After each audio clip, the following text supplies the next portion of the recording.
تو میرے پورے اس وجود کو کنٹرول کیا کر رہا ہے؟ دماغ.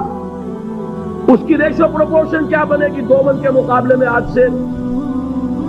اسی طریقے پر آپ سمجھیے کہ انسانی معاشرے میں وہ برین ٹرسٹ جو ہے، انٹلیکچوئل مائنورٹی ہوتی بہت کم ہے لیکن بڑی اہم ہوتی ہے.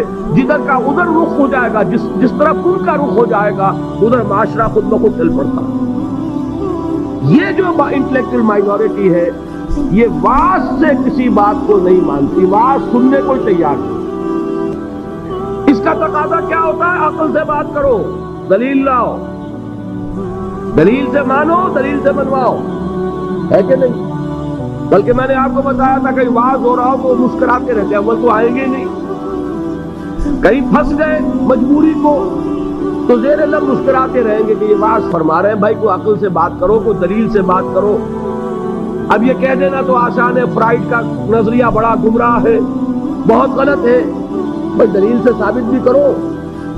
یہ کہنا آسان ہے مارکس کا نظریہ کفر ہے، لیکن کچھ ثابت تو کرو اس میں کیا خرابی ہے. یہ ہے اصل میں جو سب سے ٹاپ کے لیول کی تبلیغ ہے، وہ یہ ہے دلیل سے، برہان سے، غلط نظریات کا عقلی دلائل سے ابطال.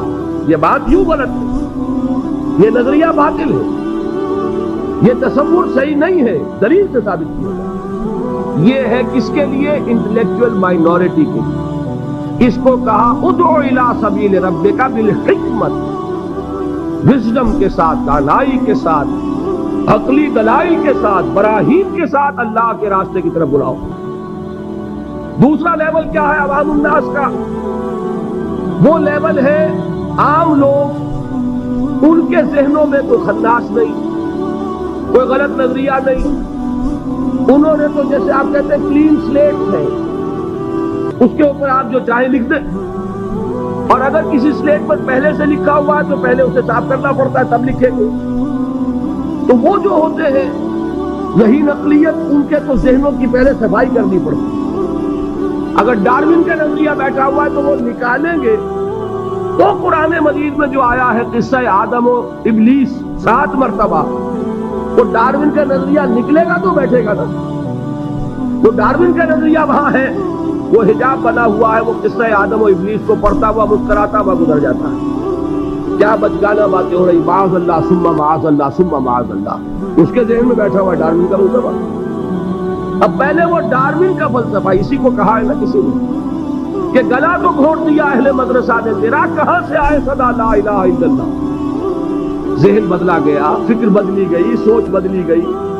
کہیں ڈارون ہے، کہیں فرائیڈ ہے، کہیں مارکس ہے، کہیں ایڈلر ہے، کہیں برٹرینڈ رسل ہے، کہیں سارترے ہے. یہ ذہنوں کے اندر تو یہ بیٹھے ہوئے ہیں. تو اب کہاں سے بات آئے؟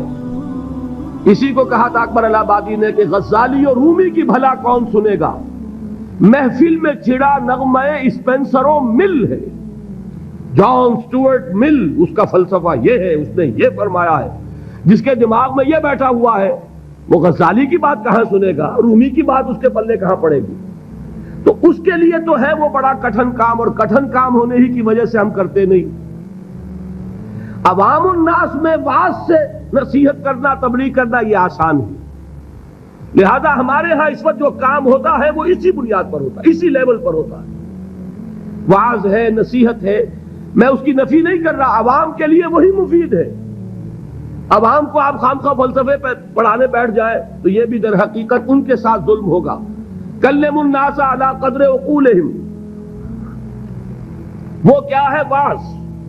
اور واعظ جو ہے وہ کوئی گالی نہیں ہے، واعظ بہت ہی مفید شے، بشرطے کہ دماغ میں کوئی خناس نہ ہو، فطور نہ ہو، کوئی غلط نظریے بیٹھے ہوئے نہ ہو.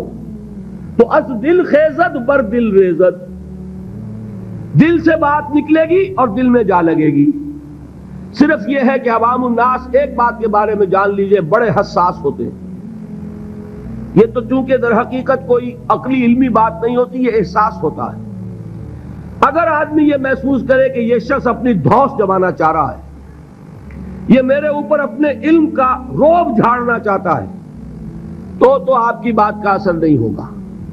اور اگر محسوس کرے کہ یہ میرا مخلص ہے، میرا خیر خواہ ہے، میری بھلائی کے لیے بات کہہ رہا ہے، اس نے کوئی دھندا نہیں بنایا ہوا، اس نے یہ پروفیشن نہیں اختیار کیا ہوا، بلکہ یہ خالصتاً لوجہ اللہ بات کہہ رہا ہے، تو وہ بات واقعتاً دل سے نکلی ہوئی بات دل میں جا کے اثر رکھے۔